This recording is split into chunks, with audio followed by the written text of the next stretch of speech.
I had a crazy dream about my mom this morning. It's one of those, it's so crazy, I have to record it kind of things.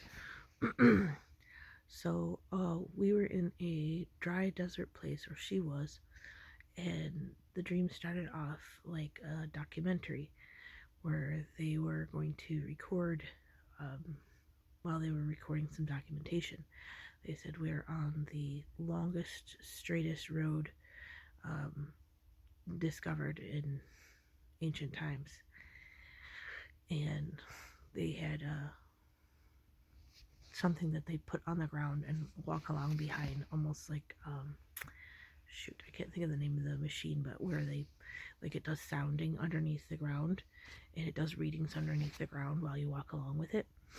Um, and they were gonna like record what was underneath it and the distance of the road for as far as they could travel. And I think there was more behind them, but for some reason they were starting at this location and at this location, and they were talking about the mystery of it. We don't know why this road is what it is, why it was built, what was on it, what it was used for. It's a mystery. Um, and my mom was apparently like caretaker of a temple or staying in a temple at that location. Now, understand, my mom has been a missionary, but a devout Christian for as long as I've been alive, and she was married to my dad. Um, I couldn't tell you how long, over 25 years though, um, and he's passed away more recently, like 2 years ago, and he was a pastor. Um, so this situation was a little odd. So we were talking, and she overheard, and she's like, "Well, it's really obvious if you'll stand right here." And so she guided us and the uh, camera crew and the scientists to stand on the road and look down in that direction. You're like, oh, can see the Tower of Alexandria from here. And in fact, you can see more than the Tower of Alexandria. You can see a few like tall monuments in front of it, almost like we put up statues in our parks and stuff of prominent figures, historical figures. So you'd see like a tall, square, rectangular podium basically, and then the figure on top of that. And you can see their heads lining up as you go down this road, even past the Tower of Alexandria, which I don't even know if I'm saying that right, because this is just what I've got in my memory after waking up. There was a building built way off in the distance, and on the top you could see like just a head, almost on a pike. It was just on display. It was meant to be on display, but very very far away. So in view, like you could see it. You could see the heads in view as you looked down the road, and as you got closer to you, the statues got smaller, so that you could almost see them, in line with each other. And she said it was meant to be a recording of the historical figures, the rulers, throughout time. But as you can see, and then like the vision went away, and you could see what was actually there was a bunch of desert, and you could still see like the building way way off in the distance and the tower in front of it, and maybe two other things, and then in front of that maybe some rundown, broken down things. Um, you can see with time, robbers have taken them, and they're no longer here. And she said if you stand off to the side, you can see them in sequence. So we kind of stepped off to the side with her guidance. You could see them all again, and they would rise in height. And they were saying, well, we used to think that these were like supposed to be the actual heights of the men, but you can see now that they are intentional, so you can see the next head. So some of them were built to scale and put on like pedestals, and some of them were just the attempt to make this one larger because this ruler came after this one, so this one's better or something like that. And we noted there's this kind of fat, stocky guy in between these two really tall guys, and he's backwards. Like everybody was facing us in this lineup, except this one was turned around, and like, I don't know exactly who the ruler was, but like you immediately felt like it was like the Buddha. He was fat and stocky and kind of not too serious like the rest of them were. She's like, oh yeah, he's not supposed to be like that. And she like reached in and turned him around as if he was a little figurine in this lineup. And again, it was just an illusion, almost like a hologram or something that you could see only at certain points that you would stand, or when she pointed it out to you. And we said, why is he not as tall as the others? Like he if you stand at this point and look down the line, you can't see him. He's down below them, other than he's a little wider than some of them. She's like, because the Buddha is humble. I'm like, oh. And then the scientists went on, doing their measurements and stuff like that, and I went in to visit with my mom inside the temple, and we were talking about different stuff, and I feel like my dad was there. He wasn't very, very hands-on, but he was in there with us, and Christy and Stacy were there, and Christy might have had Zane as well. And we were going to stay the night in the temple, but we were going to have to, roll out our sleeping bags and sleep on the floor or something. There weren't really beds for everybody.